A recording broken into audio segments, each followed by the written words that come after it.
Miss Day, what was your initial reaction upon learning the Guild had been selected for NATPE's award in the original web series category? I was honored when I got the notice that I received the award. It feels like I've come a long way.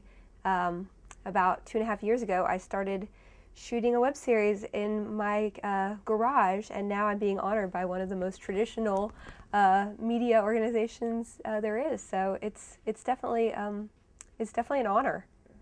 We've read that you were inspired to write the Guild based on your addiction to video gameplay, but had originally conceived the series as a television project.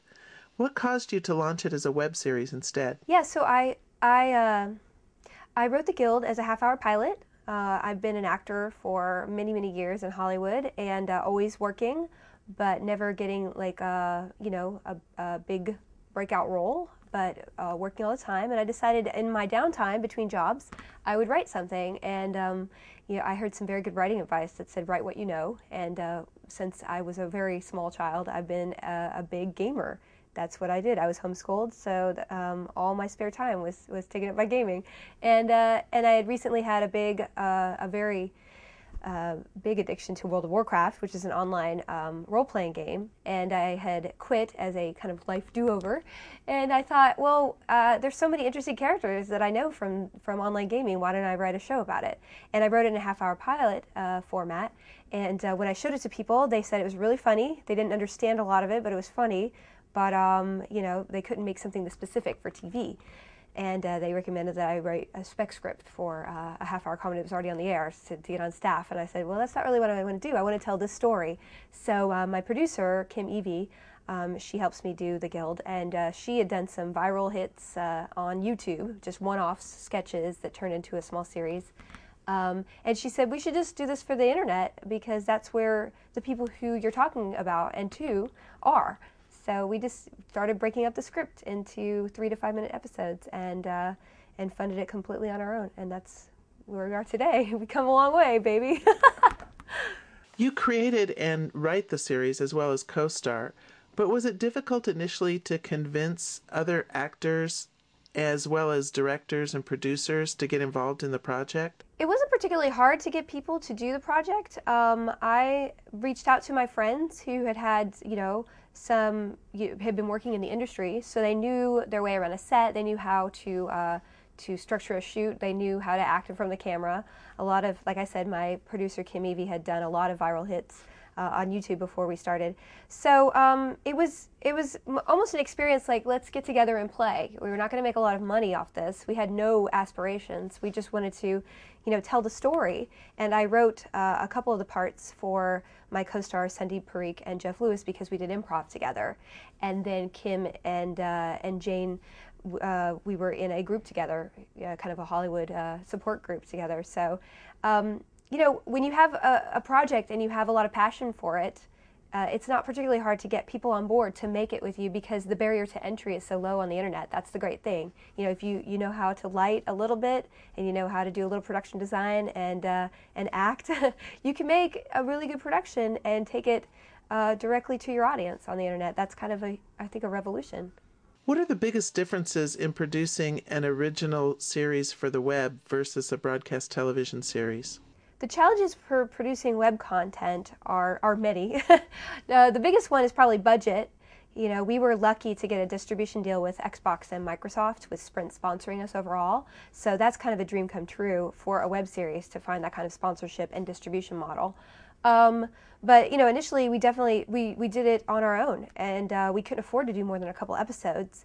But we had a passion for our project, and when we put a PayPal button up on our website to continue season 1, we found people wanted to see more of it and were willing to fund us. So we got through a whole season just on people donating anywhere from $2 to $200 to $300, and they're all listed in our credits for season 1.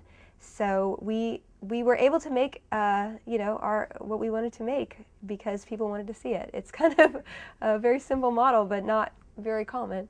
Since the first webisode of The Guild was posted in July 2007, you've had incredible success. You're now in your third season. You've made deals with Microsoft for Xbox Live and Zune and MSN. You've brought in Sprint as an advertiser. You've got the series on a number of different website locations. And seasons 1 and 2 are both available on DVD. Was this all part of your master plan, a happy accident, or a little bit of both? Well, our whole experience has been, let's invent it if it doesn't exist. So, I mean, I don't have a business degree or anything. I just know the internet because I've grown up on the internet. I think I'm like that generation that kind of hit the tipping point where I was online more than I was out, offline. So, you know, whenever as a consumer of my show, I always think, how would an audience member want this show? How would they want to consume it? And when they send me an email, you know, suggesting that they want the show here, what can I do to accommodate that? You know, we never spent any money on publicity for this show. We've always just relied on word of mouth and fandom to get us through. So when we wanted to fund a season 2 without, you know, necessarily selling the rights to the show, because all the people who wanted to buy it, who were many, they didn't necessarily give us incentive in the traditional model to own the show and exploit it better than we were doing. So we decided to make a DVD. We had no idea how to make a DVD, so we learned how to make a DVD and actually packaged thousands of them in my kitchen and sent them all around the world. So, and then for season 2, we wanted to obviously not do that again, so we made a deal with Amazon CreateSpace to print on demand, because we didn't want to make a huge distribution deal with a bigger company because they didn't offer the flexibility that we were used to in distributing it. And now we have a partner, New Video, to distribute the DVD, and now it's in Best Buy. So we've kind of taken a step every single step of the way, thinking not what we want the consumer, you know, to do with our show, but how they want to, you know, thinking of it in a reverse way. What's convenient for them, because there are just too many outlets on the internet to consume media and information. So you have to make it convenient for people to keep in touch with the show. So everything, you know, there have been a lot of great people, particularly Xbox, who approached us, but to be able to take the show and reach 11 million people who we weren't reaching before. But you know, a lot of it is just kind of just following instinct and persuading people in the technology sector who are a little bit more open to innovation to do it the way that we'd like to do it. And thank goodness, you know, it's been a success. The Guild was named Best Series by YouTube in 2007, Best Original Production by South by Southwest in 2008, Best Series by Yahoo in 2008, and one of the Net's Best Serial Shows by Rolling Stone in 2009. Where do you go from here? It's been quite a few years. You know, I started this project 3 years ago, almost 3 years ago, just with, you know, a deadline, and I said I'm going to write something. And the show surprisingly has continued to grow. You know, most shows, you know, get smaller, but with the internet, it's funny. The minute somebody discovers something, it's new to them. So it has sort of like more legs than I would think, you know, I would have predicted. We're going to enter our 4th season, and I think more people are exposed to the show now than they ever were. So it's kind of a big rock that keeps going downhill.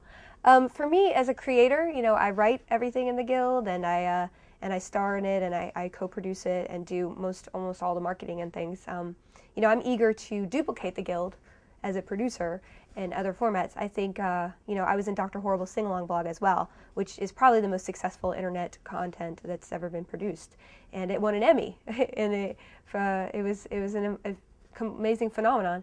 But I think that there are other ways to do that with other shows, and I think that I'm very interested in duplicating the success of this show in other ways and telling stories that people aren't used to, because, you know, it's almost like the financial constraints of doing a television show are such that you can't be as experimental.